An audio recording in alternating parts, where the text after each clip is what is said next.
Tá. Será que precisaria testar se é zero? Porque eu acho que ele já entra nesses cálculos aqui, nesses... Porque, por exemplo, se a base for zero, né? Ela é menor, tá? Mas aí se eu tiver... pode ser 0 mais 5 e a base for 7, eu acho que o zero entra aqui nesses valores. Mas, né, por precaução, podemos colocar aqui. Se algum dos lados for 0, né, também podemos testar. Para deixar mais completo, né? Então, com todas essas condições aqui,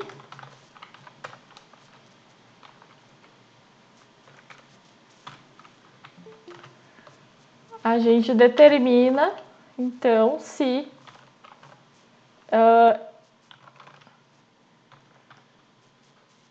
é triângulo, né? Os valores que forem inseridos aqui. Então, conforme os valores que eu inseri, né, nas nossas variáveis, vou colocar que a base aqui dá maior, vou botar 9. Aqui falta um indif, finalizar.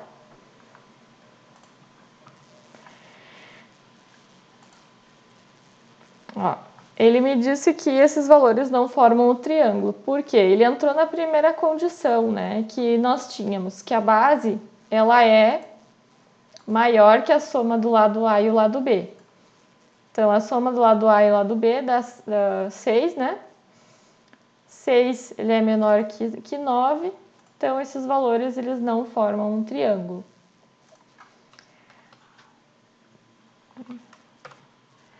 Alguma dúvida aqui? Prof, você pode deixar um pouquinho aqui para que eu possa fazer? Sim. Uhum. Ok, obrigada.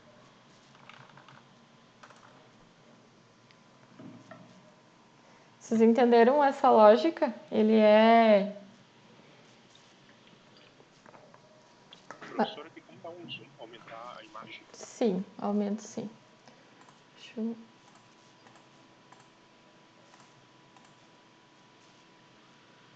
puxar aqui um pouquinho para não esconder essa... Melhorou assim? Sim, melhorou.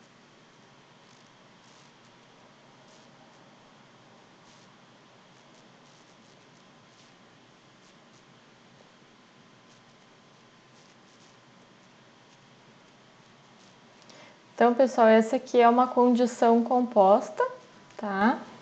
Onde a gente faz vários testes. Relembrando, esse aqui é o nosso operador OU, então, ele vai fazer um teste aqui. Primeiro, base é maior que a soma dos dois lados? Se isso aqui retorna que não, ele vai testar esse outro. Então, seria esse, ou esse, ou esse, ou esse, ou esse, ou esse. Então, só para a gente relembrar um pouquinho o que é o OU, ele vai testar cada uma dessas nossas condições aqui. Se nenhuma delas for verdadeira, né, então ele não vai disparar essa mensagem, tá? Vocês lembram que nós tínhamos também o if com o end, né? Então, o end significa o quê? Vamos supor que eu tô testando lado A é igual ao lado B, que era o que nós fazíamos para saber se o triângulo era escaleno, isósceles, né? Estão lembrados? E vamos ver, base é igual a lado A. Então, já esse operador aqui é diferente desse, né? O esse operador AND, as duas condições que eu estou testando tem que ser verdadeira para que ele entre no meu bloco if, né? Então, nesse caso aqui, as duas condições precisam ser verdadeiras, tá?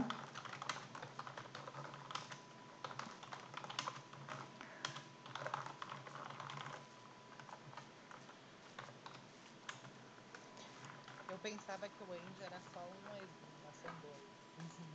Eu me confundi. Ah, isso aqui é bem fácil da gente se confundir. Dependendo da linguagem é algumas outras linguagens é 2. Aqui no Octave eu acho que até funciona das duas formas, tá?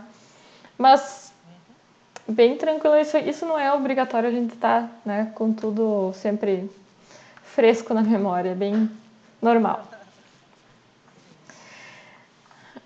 Tá? Então, só lembrando a lógica mesmo, o mais importante é a lógica aqui, tá? Então, o que faz o ou, o que faz o AND, tá?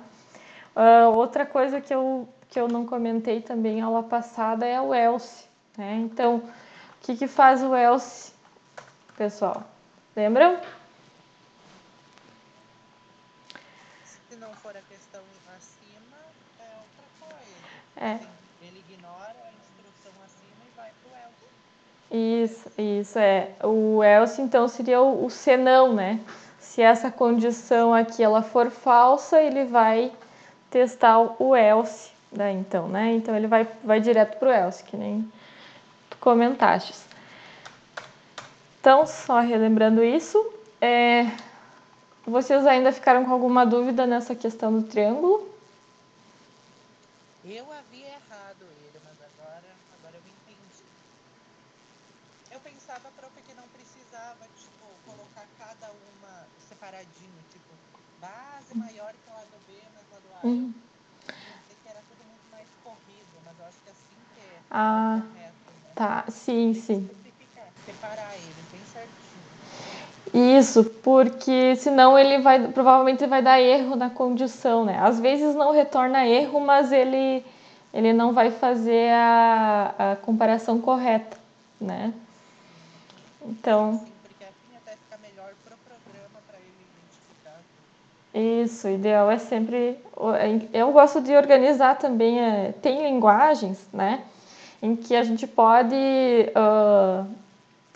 não necessariamente colocar esses dois parênteses aqui, né? Englobando essa operação. Tem linguagens que dá para fazer sem. Mas até para a questão da gente mesmo, quando está construindo a condição, o ideal é fazer essa separação aqui, né? Para que a gente possa saber, não, vamos testar esse, depois vamos fazer mais uma para ele testar e mais uma, né? Como na matemática, né? Que a gente aprende lá, primeiro as chaves, depois o que tiver dentro dos colchetes, depois multiplicação, né? Essas coisas. De cada vez. Isso aí. Dúvidas até aqui, pessoal? Até agora tá tranquilo. Tranquilo? Beleza, então. A última questão, né, que era a número 5 ali, tínhamos que criar uma matriz, né? Então eu dei os valores ali para vocês da matriz, né? Uma matriz bem grande até, né? Tem bastante valores. E que vocês inserissem, né? A partir dessa matriz, então, inserir os elementos da primeira linha em um vetor. O que eu queria que vocês fizessem com isso? Tá? Vamos construir a matriz aqui. Construir uma matriz menor um pouco, tá? Pra gente não ficar digitando tanta coisa aqui. Vou botar aqui 3, 4,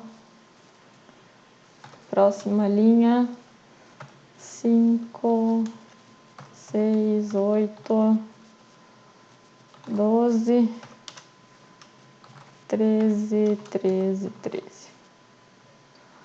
Tem todos os elementos que faltam. Tá. Então, vocês tinham que digitar toda a matriz, né? E seria ela, vou botar assim, matriz A. Então, insiro todos os elementos na minha variável matriz, né? E aí, a partir disso, a partir da matriz montada já aqui, né? Então, a partir disso aqui, usar um comando em que extraísse a primeira linha e essa primeira linha ficasse armazenada num vetor. Então, o ideal não era que vocês digitassem vetor A e copiassem, né, a primeira linha.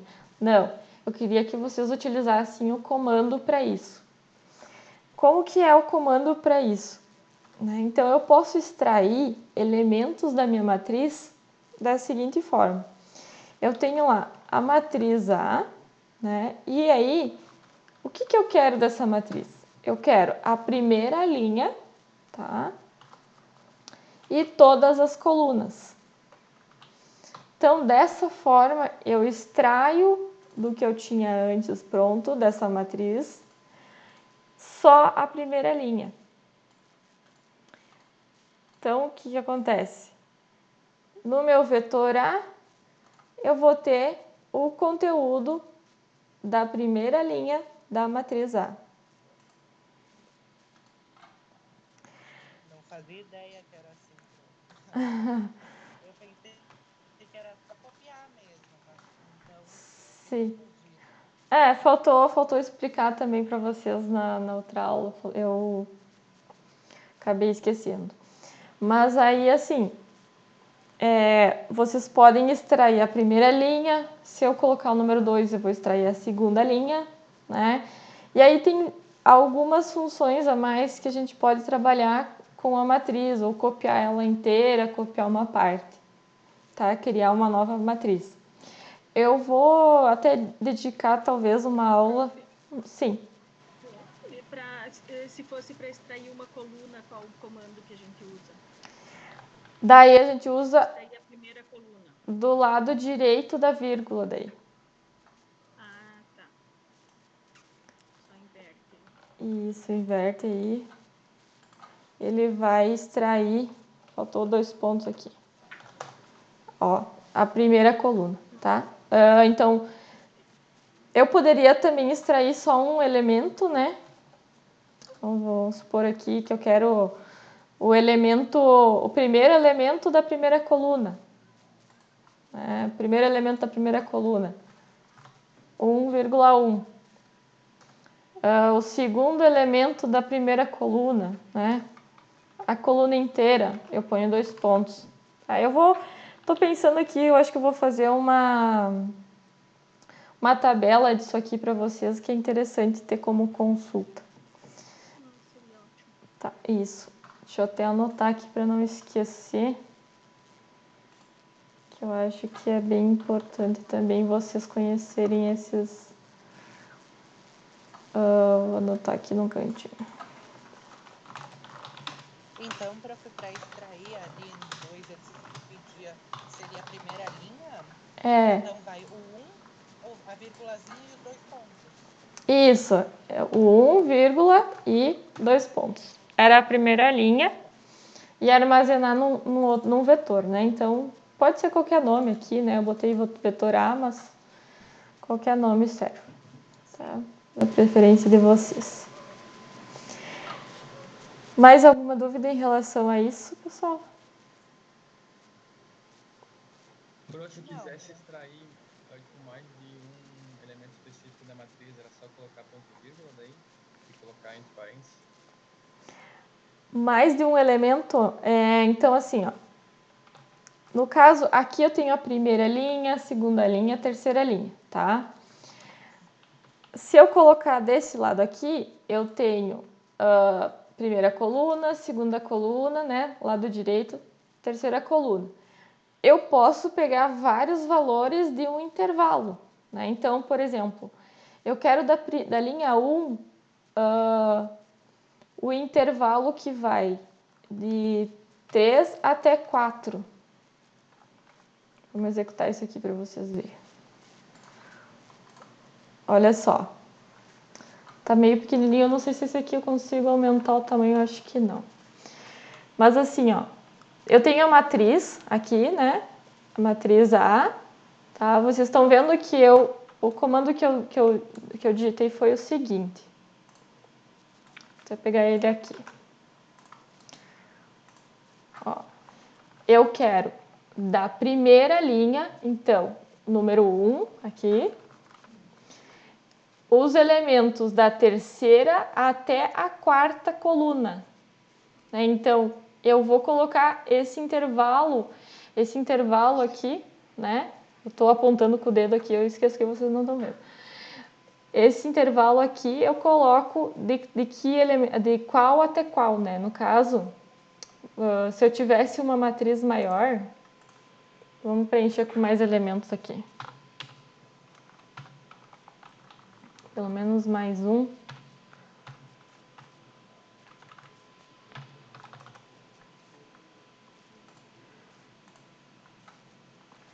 Então, olha só. Vou selecionar da coluna 2,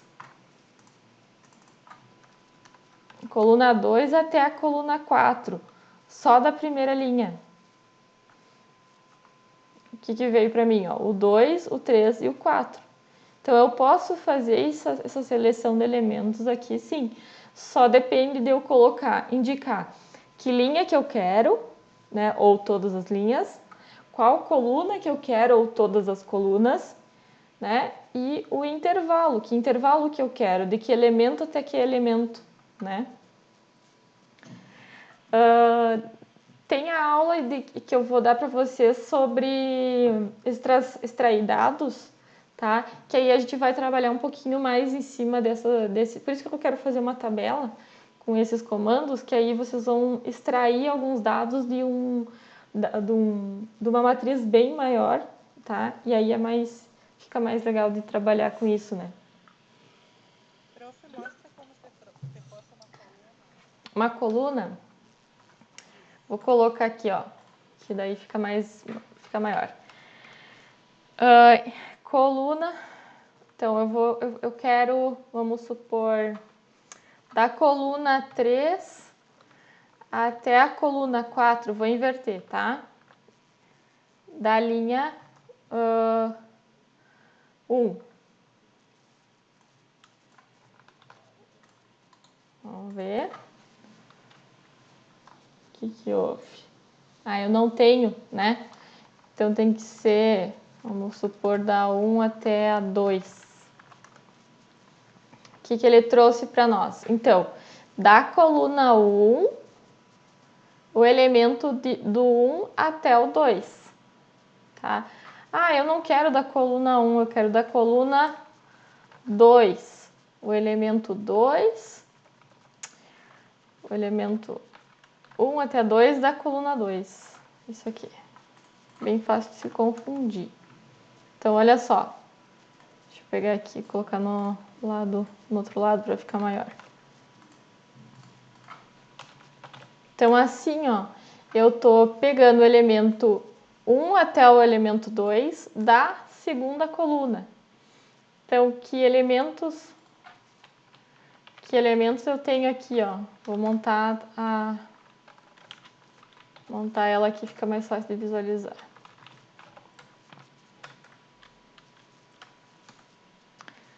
Então, o que ele traz para nós aqui? Se eu pego da coluna 2, né, o elemento 1 até 2, ele vai pegar o 2 e o 6. Né? Então, do elemento 1 até o 2, 2 e 6. Tá? Então, Entendido, prof. Muito obrigada. Isso, sempre põe o intervalo, né, e qual coluna ou qual linha e qual intervalo, tá? Mas eu vou fazer um arquivo todo explicado, fica melhor depois para vocês entenderem isso aqui. Mais alguma dúvida? Nesse caso, se quisesse diferentes intervalos de uma mesma linha e de uma mesma coluna, daí separa os intervalos com o que na hora de fazer o comando ali. Por exemplo, eu quero da coluna do elemento da coluna da primeira linha da coluna 1, daí na primeira linha da coluna 3 até 4, por exemplo. Primeira linha, coluna 4. Coluna 1 Uhum.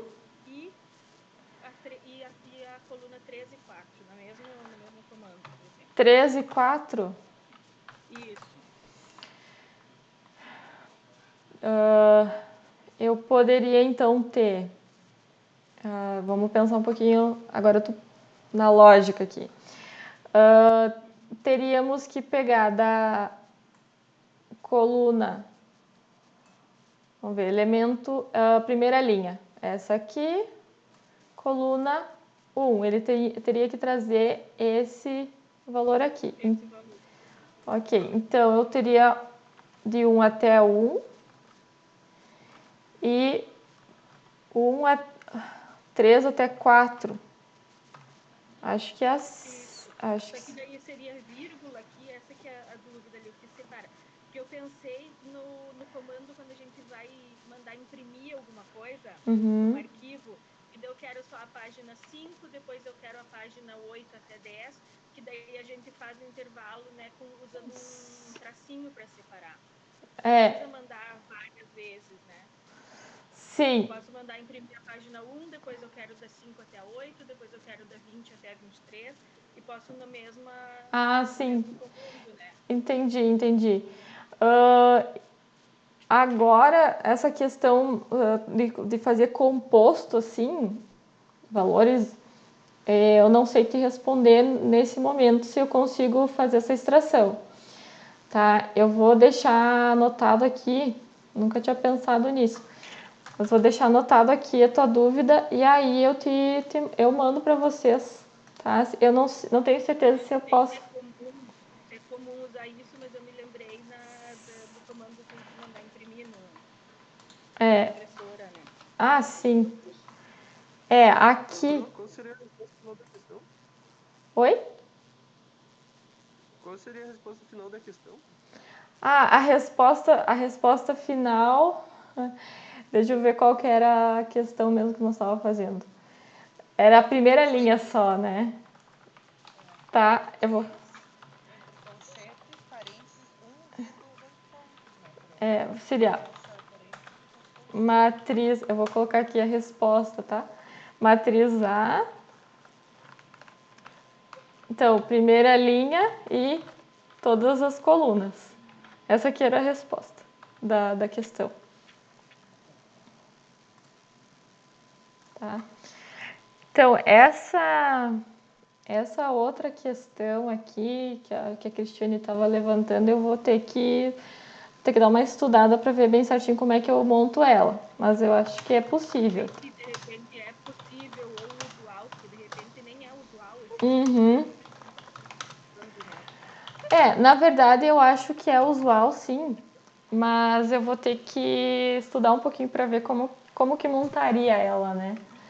Se o Octave permite, porque eu trabalho com outra linguagem bem semelhante, que é o R, tá? É uma linguagem estatística também, ele permite, tá? Porque no R tu tem manipulação assim de data frame, né, que a gente diz, que são arquivos que misturam valores e também outros dados, como por exemplo quantidade de população fumante, sim e não, e idade ao mesmo tempo.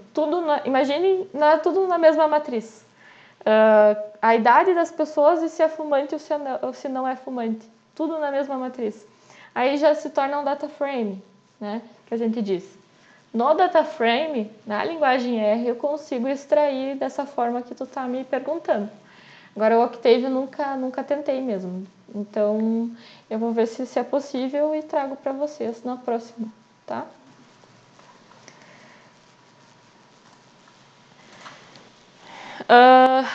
Mais alguma questão aqui, pessoal? Não, tá bem claro. Tranquilo? Então tá. Então, seguinte, vamos iniciar o nosso conteúdo, tá? Vou apagar aqui, vou abrir aqui os slides. Então, hoje a gente vai ver um pouquinho de funções, a gente vai, assim, introduzir funções, tá? E aí, na próxima aula, a gente avança um pouquinho mais nessas funções, tá? Elas são... o que acontece? Quando a gente tem um algoritmo muito extenso, né? Imaginem vocês estarem trabalhando nesse algoritmo numa única página aqui, né? Num único arquivo, tá? O que acontece? É muito fácil de se perder, né? E às vezes tem alguns cálculos que a gente quer repetir, né? Então, a gente só quer, por exemplo, vamos supor que estamos lá colocando vários valores de quadrado, né? Vários tamanhos de quadrado, sei lá, 1 milhão. E aí a gente precisa calcular a área de cada um desses quadrados, né? Então, o que a gente teria? Lado A, lado B, lado C, lado D. Daí, de novo, lado A, lado B, lado C, lado D. E aí a gente ia ter aqui a área, né, e o cálculo. Daí, a área e o cálculo de novo, né? Então, imaginem um algoritmo, né, extenso em que você utilizaria o mesmo cálculo diversas vezes. O que acontece, né? Fica muito grande, o programa vai ficar muito grande, né? E as variáveis, elas podem ficar perdidas, né? Porque são variáveis globais que a gente chama. Então, vamos supor que a gente está fazendo lá um algoritmo de um cálculo, né? De cálculos e aí a gente está manipulando dados e de repente tem um erro lá e vai ter que resolver esse erro e aquele algoritmo está extenso, tá? Então, não é viável que a gente trabalhe em apenas um arquivo, né, quando o algoritmo é muito grande. Por isso que o ideal, então, é a gente usar funções, né? Então, essas funções, elas vão auxiliar a gente quando precisamos repetir um mesmo cálculo, por exemplo, né? E as variáveis, elas não vão ficar globais, né? Todas, eu não vou precisar uma variável diferente para cada lado de cada quadrado, tá? Eu posso ter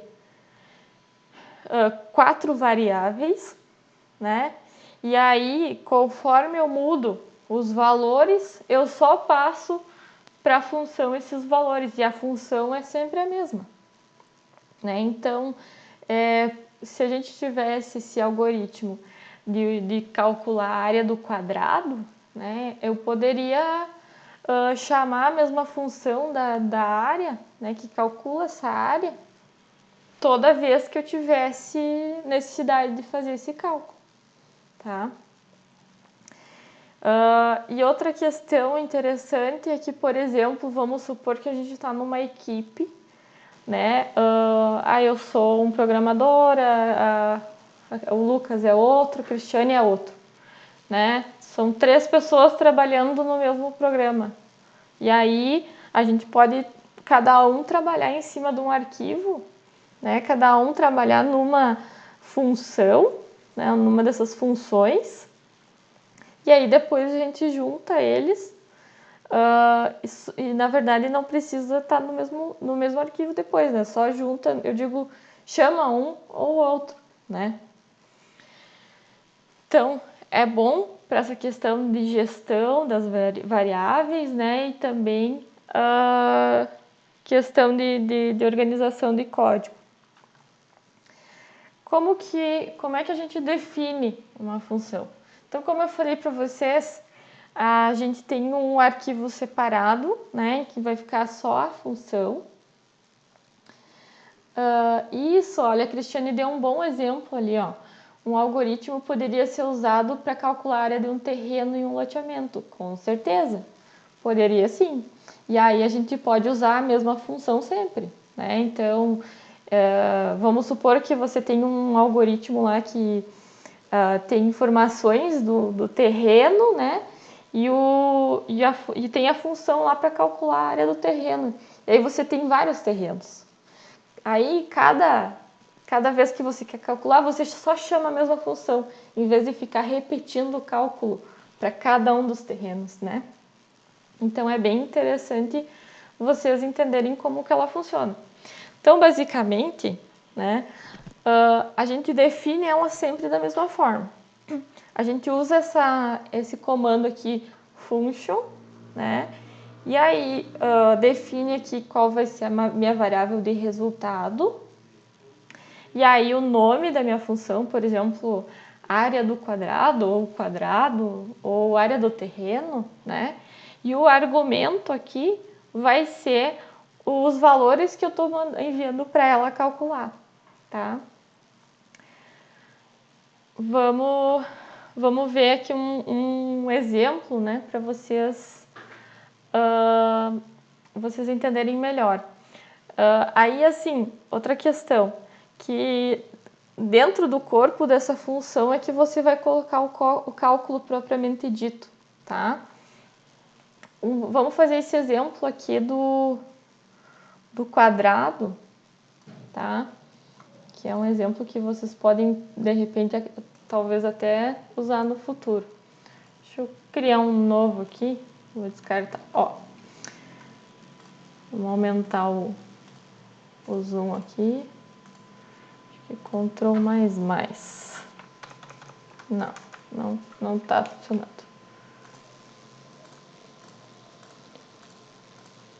Olha só. Então aqui, por exemplo, essa questão, eu tenho meu comando dizendo que esse algoritmo ele vai ser uma função. O res é a resposta, vamos colocar aqui, resultado, tá? O resultado que a minha função vai receber, vai enviar para nós, quer dizer. Quadrado é o nome da função, tá? E o x é o valor que eu vou passar para ela fazer o cálculo. Então, basicamente, eu tenho sempre resultado, nome da função e valor, tá? Aí aqui no corpo da função, eu vou ter então o cálculo que eu estou querendo fazer.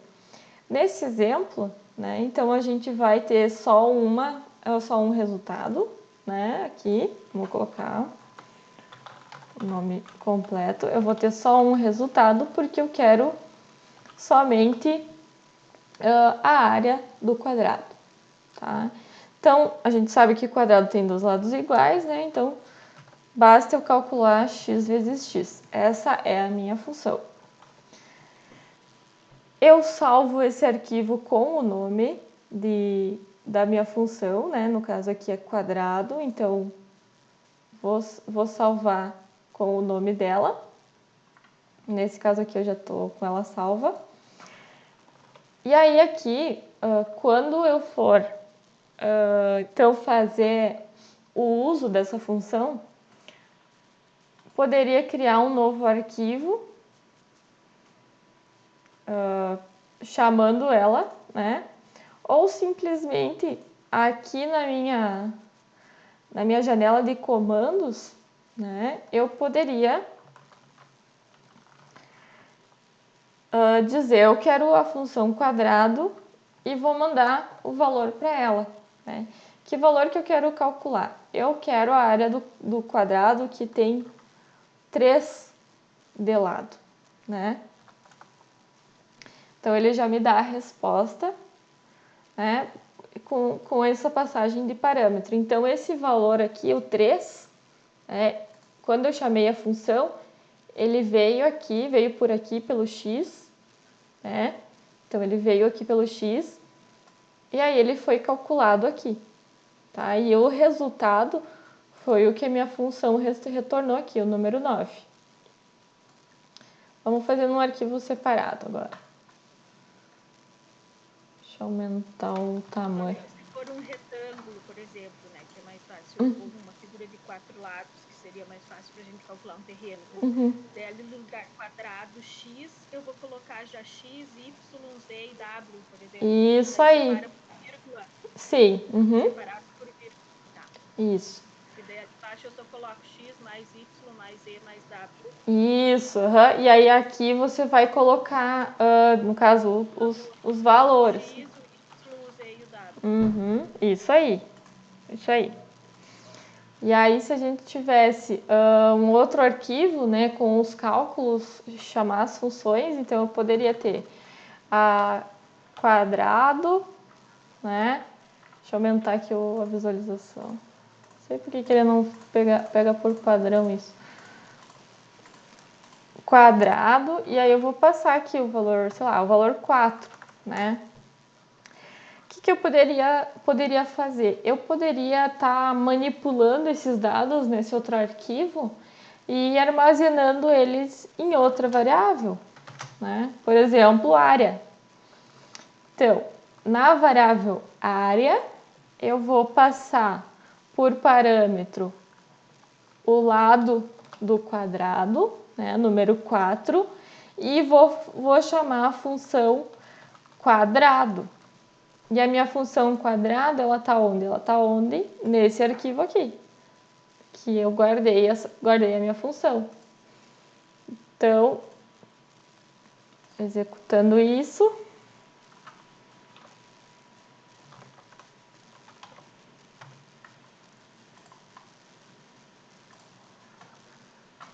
agora pegou aqui o...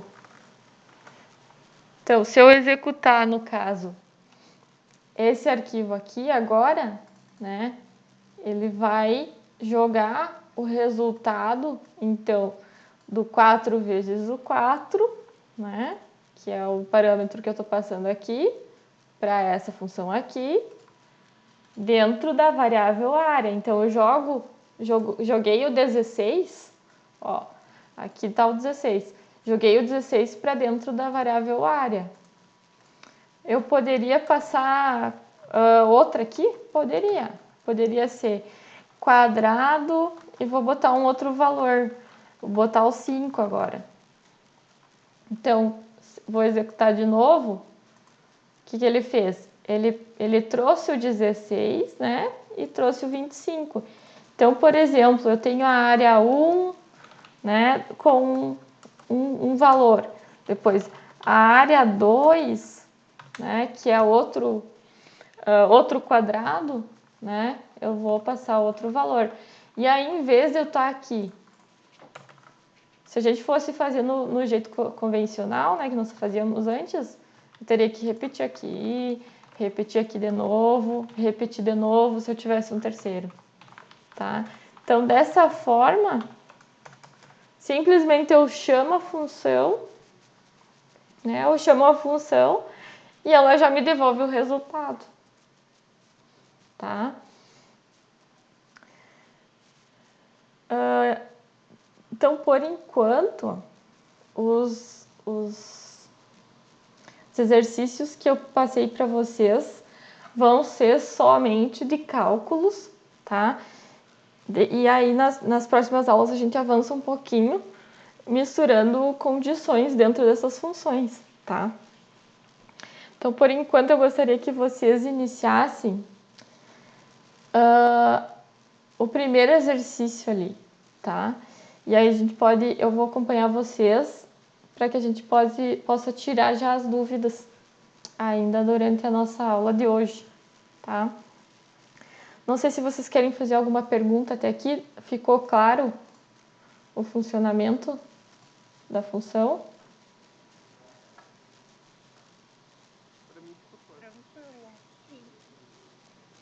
É tranquilo, né? É mais ou menos o que vocês já faziam antes, só que dentro de uma função, né?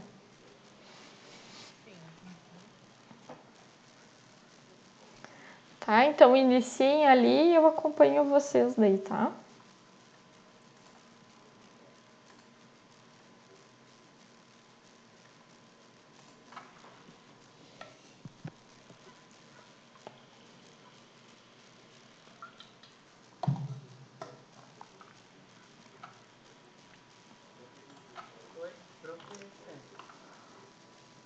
Fala? Sim, pode falar.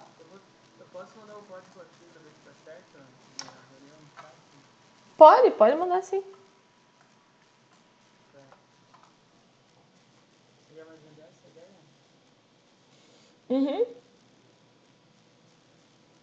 Base maior, isso aí. Faz o teste ali se ela... Sim, eu fiz o teste, deu certo. Então tá, então é isso.